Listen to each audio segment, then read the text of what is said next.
ଦାନ ଦେଇ ତୁଣ୍ଡେ କହିବ ନାହିଁ, ଭୋଜି ଦେଇ ଜନ ଗଣିବ ନାହିଁ। ଘର କଲା ଖର୍ଚ୍ଚ ଲେଖିବ ନାହିଁ, ଗଲା କଥା ମନେ ଭାବିବ ନାହିଁ। ଅଲୋଡ଼ା କଥାକୁ କହିବ ନାହିଁ, ସମ୍ପର୍କେ ବିବାଦ କରିବ ନାହିଁ। ଗୁରୁ ନିନ୍ଦା କଥା ଶୁଣିବ ନାହିଁ, ଇଷ୍ଟେ ଦାନ କରି ହେଜିବ ନାହିଁ। ସନ୍ଧ୍ୟାରେ ବିନତି ଭୁଲିବ ନାହିଁ, ସତ୍ ନାମ ଜପ ଛାଡ଼ିବ ନାହିଁ।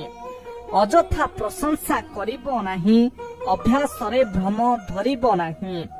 ବିତର୍କରେ ଭାଗ ନେବ ହିଁ ନାହିଁ, ଅର୍ଥକୁ କଦର୍ଥ କରିବ ନାହିଁ।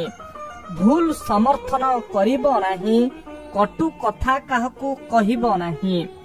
ଦ୍ୱିଅର୍ଥର କଥା କହିବ ନାହିଁ, ଦ୍ୱିମତେ ମଧ୍ୟସ୍ଥି ହୋଇବ ନାହିଁ। କୁଜନ ସଙ୍ଗତେ ଚଳିବ ନାହିଁ, ମିତ୍ରରେ ଉଦ୍ଧାର ଦେବ ହିଁ ନାହିଁ।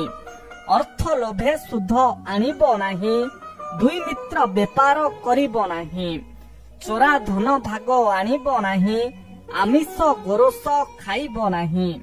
ମଧୁ ସମ ଘିଅ ବିଷ ଯେ ତହିଁ, ବେଲରେ କଦଳୀ ଖାଇବ ନାହିଁ।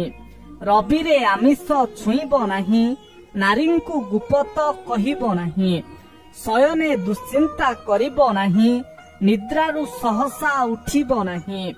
ଓଦା ବସ୍ତ୍ରେ ପୂଜା କରିବ ନାହିଁ, ରାତିରେ ତୁଳସୀ ଛୁଇଁବ ନାହିଁ। ଖାଦ୍ୟ ଖାଇ ପୁଣି ଖାଇବ ନାହିଁ, ଫଳ ଦହି ରାତ୍ରେ ଖାଇବ ନାହିଁ।